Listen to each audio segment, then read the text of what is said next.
Sensor போர்டுக்குன்னு சில criteria, சில rules and regulations வச்சிருக்காங்க. நமக்கு டிஸ்கஷன் பண்றதுக்கு டைம் இல்ல. நமக்கு சென்சார் கிடைச்ச உடனே ரிலீஸ். நேத்து கேட்டாங்க இந்த வார்த்தையை ஏன் மியூட் பண்ணணும் அப்படின்னு கேட்டாங்க.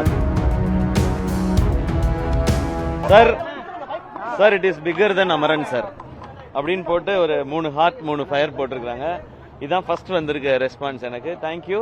பட் இன்னும் இப்பதான் மக்கள் எல்லா இடத்துலையும் பார்த்துட்டு இருக்காங்க. இந்த படம் வந்து எல்லாருக்கும் போய் சேரணும்னு ஒரு நல்ல இன்டென்ஷனோட எடுக்கப்பட்ட படம். எல்லாருக்கும் பிடிக்கும்னு நான் நம்புறேன்.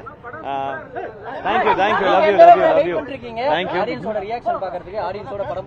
நம்ம எந்த படம் செஞ்சாலுமே வந்து இந்த இடத்துல இங்க ரெஸ்பான்ஸ் ஆடியன்ஸ் நல்லா இருக்கும், இது அப்ரிஷியேட் பண்ணுவாங்க, இது பிடிக்கும் அப்படின்னு நினைச்சு தான் பண்ணுவோம். எல்லா படம் அதே மாதிரி தான் இந்த படமும். இந்த படம் இன்னும் உணர்வு ரீதியான எல்லாருடைய கதையாகவும் இருக்கிறதுனால இது எனக்கு எப்படி ஸ்பெஷலா இருக்கோ அது எல்லாருக்கும் ஸ்பெஷலா இருக்கும் நான் நம்புறேன். அதை தான் நான் ரெஸ்பான்ஸாக எக்ஸ்பெக்ட் பண்றேன்.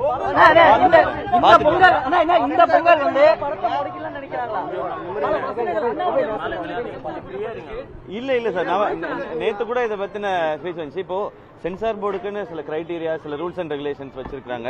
சம்டைம்ஸ் அதை பாக்குறோம், அவங்களும் மனிதர்கள், அந்த நபர்கள், அவங்களுக்கு சில ஐடியாஸ் இருக்கும். இப்ப சில நேத்து கேட்டாங்க இந்த வார்த்தையை ஏன் மியூட் பண்ணணும் அப்படின்னு கேட்டாங்க. அது அவங்களுக்கு மேபி தப்பா வரலாம். இப்போ எனக்கு தெரியல.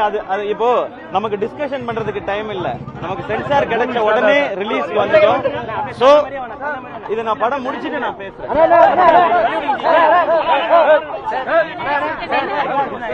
நீங்க விடுங்க.